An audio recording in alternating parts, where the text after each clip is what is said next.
Hey, what's going on, guys? Anthrix here. So today I have a new video for you, and it is going to be breaking down kind of the past 10 years or so of the House Representatives elections, kind of going over what happened in each of them and what that tells us about 2020 and what we can expect going into it.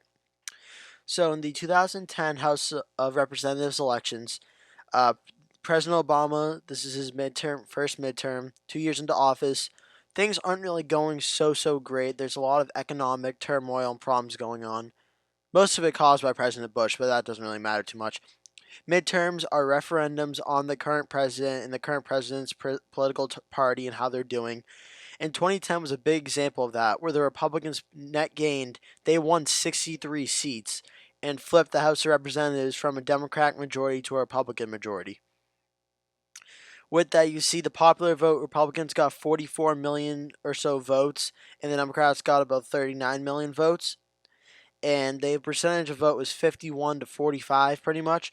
So that was a big swing from the Democratic majority to the Republican majority in a midterm election. It showed that Americans were dissatisfied with the Democrats, and this is where the Republican Tea Party movement pretty much came into play. Now, we go to 2012. Well, what happened? It's a presidential election year. When it's a presidential election year, that means turnout is higher because more people will come out to vote for the president than in a midterm off year election. Because most people turnout is highest when there's a president on the ballot, and thus, whichever party that the people vote for the president, say in 2012, people came out to vote for Barack Obama. Well, that also means that the Democratic House candidate in that district where the person was voting, that means that the House district candidate will get more votes. Or vice versa, that Mitt Romney maybe have gotten more Republican votes might have became because of Mitt Romney's in the ballot, but it mostly affects the president and helps out the Democrats in national elections. Bigger turnout impacts the Democrats, help the Democrats out more. So what happened? Well, the Republicans had a very good and impressive 2010, and it was expected they would lose seats because there's no way they could really improve on 2010's margins because they won pretty much every contested seat there was. So what happened? They lost about 8 seats, which isn't really too bad for presidential election turnout, considering they gained 63 last time, and in a presidential election year to only lose 8, that's not that bad for a incumbent party versus a minority party in terms of control of the House and the Senate and the presidency. So the Republicans had a pretty good margin in 2012, only losing 8 seats, retaining the majority at 234 to 201. Now, we go to the next midterm, which is 2014. President Obama is at this point higher approved of than he was back in 2010. However, a lot of Americans still dissatisfied with how the White House is running the country and how things are going on. So what happens? There's a Republican wave midterm. Now, the House only gained 13 seats this time around, and the percent margins is about the same as 2010. But the big thing that was felt from this election was the Senate. The Senate flipped to the Republicans from the Democrats. The Republicans gained, I think it was something like 8 seats or something like that. They went from having 40. I think I'm going to get these numbers wrong here. I think they had like 40 something seats, and Republicans ended up getting 54, I think. Something like that. I'm not too sure on the exact numbers, but I know they gained a lot of seats in the Senate. But the House, 13 seat gain. Republicans picked up 13 seats that were previously Democrat. And this definitely helped out going into 2016 because there was a lot of anti-incumbency, anti-Obama, anti-Democrats message going on, which would help the president with the non-president party, which would be the Republican Party.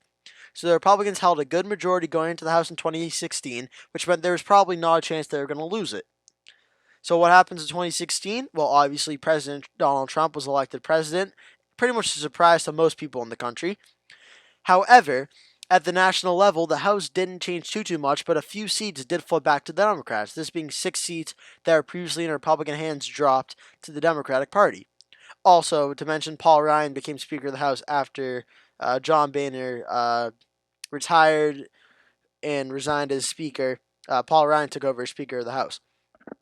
So what happened was that there's about a 2-point swing nationwide where the Republicans lost some seats in the House, Democrats gained a few seats. However, most of the House pretty much stayed the same. Republicans still held a pretty capable majority, and they had a lot of seats where they could have passed a lot of bills in the House if they wanted to. And in my opinion, 2016 through 2018 was a very missed opportunity for the Republicans. There was a lot of things they could have got done that they didn't. And I think it was a real failure of missed opportunity. That's not really a preference thing or a bias thing. That's just there were some missed opportunities there. However, they did lose 6 seats in a presidential year when their party's nominee won the presidency. The reason they still lost seats, though, was don't forget Hillary Clinton did win the popular vote. Now, Republicans won more votes on the popular vote for the House level, but Hillary Clinton did win the popular vote for the presidential level in big cities, which did drive out turnout in the more liberal and more Democratic turnout areas as expected. So after 2016, what happens? Comes 2018. This is President Trump's first midterm, President Trump's first referendum. Polling at this time was not so great for President Trump. His approving rating is about a little lower than it was now, about 43%, 44% nationwide probably. Now, I think probably now it's about 47, 48% nationwide, I say. So it's gone up a little bit. But what happened? 2018 was a Democratic wave year. It was an anti-incumbent year, anti-Republican year, so the Democrats would gain in the House. However, the Democrats way overgained than even what a lot of people thought they would get. They gained 41 seats in the House of Representatives, 41 flipping the majority back to the Democrats. The writing was kind of on the wall at this point. We knew the Democrats would flip the House of Representatives back to the Democratic control. The question really was how much? How much would they flip it by? And to most, this is a big surprise by how many they flipped it by. Like, it was big. And as you can see, the last election, they had 194. Republicans had 241. What happened? Democrats got 235. Republicans 199. Big flip. Democrats outperformed Republican voter margins by 10 million votes nationwide. They got 53% of the electorate. Republicans only got 45%. A big, big win for the Democrats in 2018. The only silver lining here for the Republicans was the Republicans did pretty well in a lot of the Senate races. They did lose Arizona and Nevada, but they did pick up states in Missouri, Indiana, North Dakota, and Florida. So they had some silver linings there. However, they can't be taken away. The Democrats had a very good, very impressive night in the 2018 midterm elections, and that's an important note going into 2020. So what do we know about the 2020 elections now? Is going into after 2018, the Democrats had 235, Republicans had 199. Right? Now, the current seat is 233 to Republicans 198. The Republicans need to gain 20 seats in order to flip the majority back to the Republican column. Now, the question is, well, can that be done? For starters, Justin Amash is retiring and not running for his seat, so that's one seat that will flip back to the Republicans, I believe. So that should get the Republicans back up to 199. So Republicans only need a net gain of 19 after that. However, what has history told us? Well, history has told us that presidential years are better for the Democrats usually because there's more Democratic turnout, but the bigger the turnout in America typically means it favors the Democrats. So, these contested races here, which is kind of the contested races most people are focusing on, what are they telling us? Well, they show you the district margin, which is the margin of party vote compared to the House candidate in that district. For instance, this district, Arizona's 1st district, voted for President Trump by 2 points based off, I think it's party ID. That district leans Republican by 2 points, yet they have a Democratic congressman, and he won in 2018 by about 54%. And the forecasts are all showing that's going to be at least a lean D, so it's more than likely, at the end of the day, it will probably stay in the Democratic column. Versus Arizona's 6th district, where it's an R+9 district, and the Republican won last time by 55%, you know that column is going to be pretty much Republican.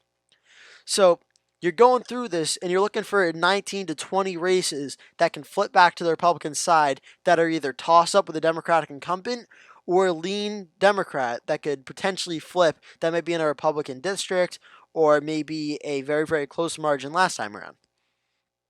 I'm not going to stop on all of them, but trying to just do this quickly is TJ Cox 21, D+5, very close last time. Some of his toss up. It was close last time, but if it's D+5, it's more likely it probably won't. This could be a problem. Mike Garcia won in a special election a few days ago. However, in a presidential turnout, will that be the same? I mean, there was pretty much very low turnout this time around. So if there's higher turnout, that could flip. That could mean Republicans might need 20 to 21 pickups. So where do we go from there? Well, just scrolling down here, California, there's not really too much. Colorado, Connecticut, no.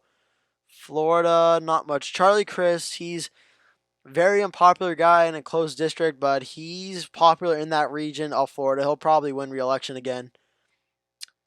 I mean, Rob Woodall is a retiring Republican. This is race is a toss-up, so not only do Republicans have to win here, but even if they win, that's holding a seat they already have. If they lose, that's losing a seat. So they have to win or they lose a seat. So that's not in a good situation for them. Lucy McBath represents Georgia's 6th district. This is where Karen Handel, who ran the special election a few years ago, she's running again. This could be a potential flip spot. R+8 in a presidential turnout year. She barely won in the midterms with 50.5% against Karen Handel. Maybe Karen Handel gets a little incumbent boost from President Trump. Maybe this is one place where the president being on the ballot helps out, potentially.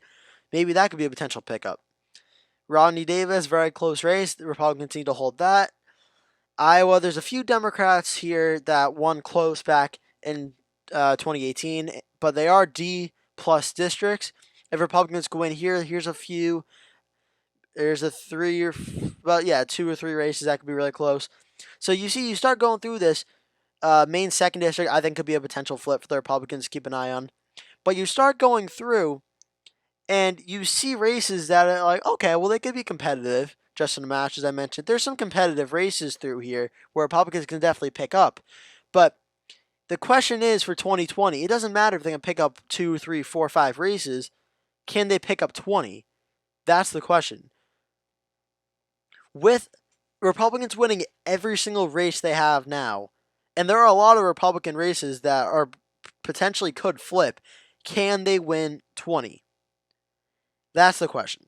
And that's the problem, is because the Democrats did so well in 2018, Republicans gaining like 6 or 7 seats is possible.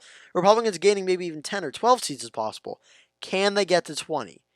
Especially with Will Hurd likely retiring his seat, likely flipping to the Democrats. Can Republicans win 20 without factoring any of the seats they lose? Abigail Spanberger and who's the other one? Elaine Luria. These two have Scott Taylor and Nick Freitas running. Can those two Republican candidates flip those seats? Maybe. But that would have to be a lot of things to go right for that to happen. Especially considering, I know I've been skeptical of the polling data that we have so far. I mean, it's only May. Like, most of the polls back this time around showed Hillary Clinton beating President Trump by a lot. I mean, the polls a few days before the election showed Hillary Clinton beating President Trump by a lot. So we never know what's going to happen, really. But in the midterms, they were pretty spot on about what the voting percentage was for the House of Representatives elections. And they showed the Democrats leading in the majority again. I do think Democrats are overpolled than Republicans are. I feel like Republicans are undervalued in a lot of polling averages. However, if the enthusiasm is on the Democrats' side and President Trump does lose, this could be a disaster for the Republicans in the House. So my final kind of thought on this is Republicans, I'm not going to say they can't flip the majority in the House because, I mean, after 2016, who knows what's possible anymore? Anything can happen. I mean, let's just be real here. Anything can happen. If I was to bet my money on one side, I would say I'd bet on the Democrats not regaining, but kind of like keeping the majority of the House of Representatives. However, I do think the Republicans will make a few gains in the House, probably like maybe anywhere from +3 to like +7, somewhere in that margin probably. But I don't see the Democrats not having the majority come 2021. That is my election video for the 2020 House of Representatives and 2010 through 2020 House of Representatives, kind of breakdown of what's going on. Thank you so much for watching, and I'll see you in the next one.